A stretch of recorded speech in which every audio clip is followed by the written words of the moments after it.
Assalamualaikum everyone. So today we're going to show how to do a really nice homemade apple pie. I just went to the market and it was beautiful apples today, so I just couldn't resist and I was like, what can I do with these apples? And the only thing that popped up in my mind was a beautiful apple pie. I'm like, why not? So I have got a few ingredients here and some of them I'm just eyeballing it and just to taste as well. I got some puff pastry and what I've done is that I've made them into two equal sized balls. These are not homemade puff pastry. This is actually store-bought. I mean, why make so much effort when it is available? So store-bought puff pastries, and what I've done is basically made them into equal sized balls so that we can roll them out. I've got my apples. I left the skin on so that it has all the nutrients in the skin, as well as the fact that it will give a good glaze or a good look into the dish as well. I'm eyeballing on the walnuts. I just think apples and walnuts go really well, so I thought, why not have some walnuts in my apple pie? With this one is just a mixture of my sugar, which is 4 tablespoons, and a quarter teaspoon of cinnamon. I've just mixed it together, and as I said, still gonna eyeball it. And I've also tasted the apples, so for me this much sugar would be enough, and keep in mind that the apples do have sugar, natural sugars in it, so you should also taste your apple before making that decision whether you should go for 4 tablespoons or 3 tablespoons, because you really don't want to do an over sugary apple pie. You want to make sure there's just sufficient, and of course without butter it's not going to be fun. So with the butter as well, we need to apply it on the doughs. That's the reason why I said we'll eyeball on that. So what I need to do for starters is to just get the cinnamon and the sugar into the apples,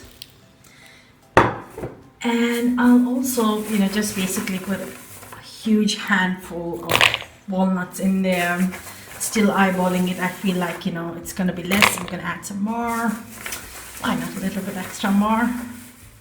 And I think that should be enough. Yeah, so we'll mix that up and I'll just roll out these doughs as well.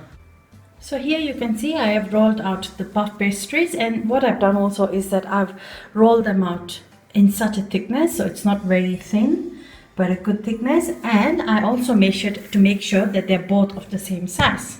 And this is now where the magic begins. We're going to roll one of the puff pastry on this side, so this is going to be the base and this is going to be the top.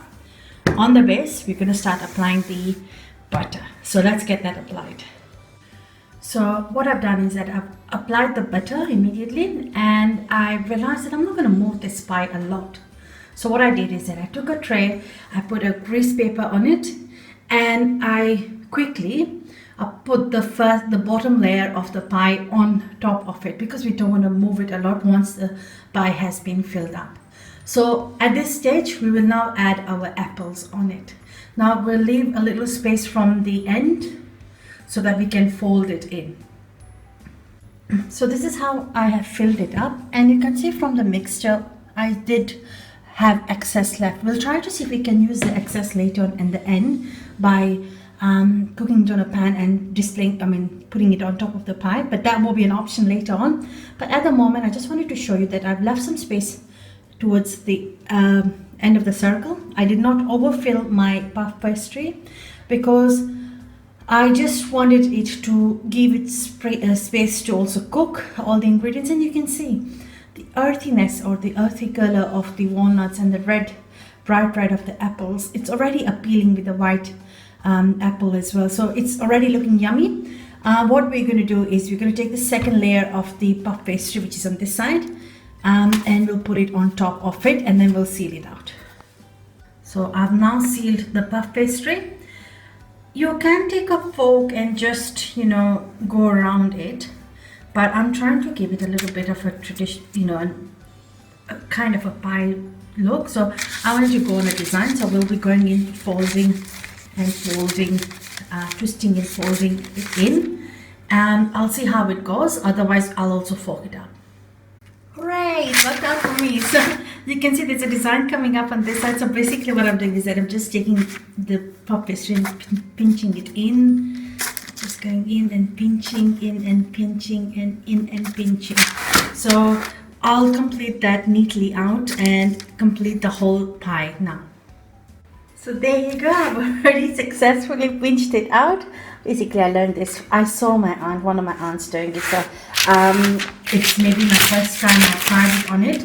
And otherwise, I usually just take a fork and just, go across it, and that's all done. But it worked out great for me. So what I want to do now is just put some basically I use a fork to put some holes on the puff pastry, just to prick it out so that when it's cooking up, it does have a place to remove all the steam. So we'll get that pricked up, and then I'm going to just wipe it out with egg wash, because this is puff pastry. It requires egg wash on it, which I did not mention in the ingredients. So I quickly brush it up with an egg wash. And I've already preheated my oven at 180 degrees Fahrenheit. So it's been heating up for the last 10 minutes. So we'll put that in now, because my oven is already good to go. And I'm looking at about half an hour to 45 minutes, and this should be done. So you can see I've already pierced it with the fork for the steam. And I've got an egg, an egg which is already beaten. So we'll be applying this egg throughout the pie, nicely painting it out. If you've got a small child who likes to cook, you can obviously give this part to the child to complete it for you, because I'm sure they generally do love it, working with the paintbrush or with the brush. So I'll complete this up and I'll put it in the oven for it to start the cooking process. So with the extra apples that I had, what I've done is I've taken a frying pan and I've put about a tablespoon and a half of butter. I eyeballed it again, and basically we're going to cook it on slow heat so that the apple caramelizes, the sugar caramelizes on the pan, and then what we can do is that we can use it as, or I'm going to see if we can put it on top of the apple pie to make it more attractive. So this is what my aim is. If it doesn't look good, then we'll not use it. But as I said, I've never done it before. We'll do it together today. So let's have that caramelized, and we'll come back once it's done. So I've added 1 tablespoon of sugar to the pan itself, and I think it looks great because I don't want the apples to overcook at this stage. I want them to also retain the color. And I'm thinking that it will be a good idea to actually pour it on top of the pie, which was the initial idea. The reason behind that, it gives an introduction to what the pie really is. That's a fantastic idea. You guys are so lucky for me. This experiment is already working out great. So we are still waiting up on the pie. It's been only 7 minutes. We'll wait for another, 23 minutes? I'll come back and check on the pie again. The pie is out of the oven and it looks nice and scrumptious and yummy. It also smells awesomely heavenly good.